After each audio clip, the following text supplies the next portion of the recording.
Nahablutan ng cellphone ang magkasintahang nagse-selfie sa tabing kalsada sa Makati City. Naka-helmet daw ang isang kilalang motorcycle taxi app ang rider na snatcher pala. Kaya di nila pinagdudahan. Nasa frontline ng balitang yan si Ninaong Pauco, exclusive.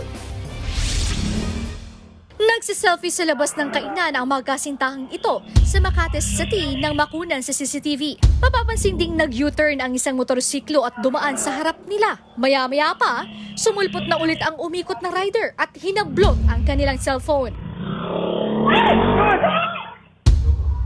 Kwento ng biktimang si JJ Pernites, kakatapos lang nilang dumalo sa event sa kainan nang mangyari ang pagnanakaw. Hindi raw nila pinagdudahan ng rider dahil naka-helmet ito na may logo ng isang motorcycle taxi app.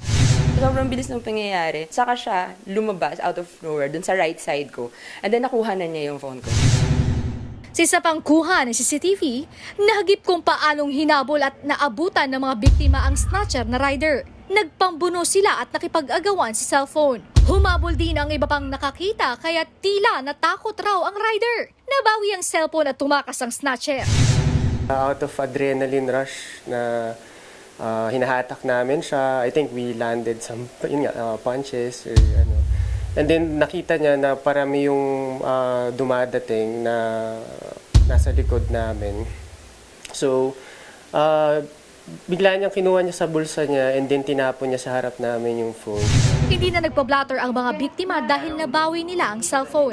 Mag-ingat tayo kasi kalimitan po yung naagawan ng cellphone, kalimitan mga nakamotor po, yung mga riders na nagpapanggap. Kung magsa-cellphone man sila, tumabi sila dun sa safe na hindi sila pwedeng maagawan ng cellphone. Sinusubukan pa namin kunan ng pahayag ang motorcycle taxi app na nakita sa helmet ng suot ng rider. Nagbabalita mula sa Frontline, Nina Ong Pauco, News 5. Mga kapatid, Julius Babaw po. Para sa komprehensibo at makabuluhang balitaan at talakayan, mag-follow at mag-subscribe na sa social media pages ng News 5.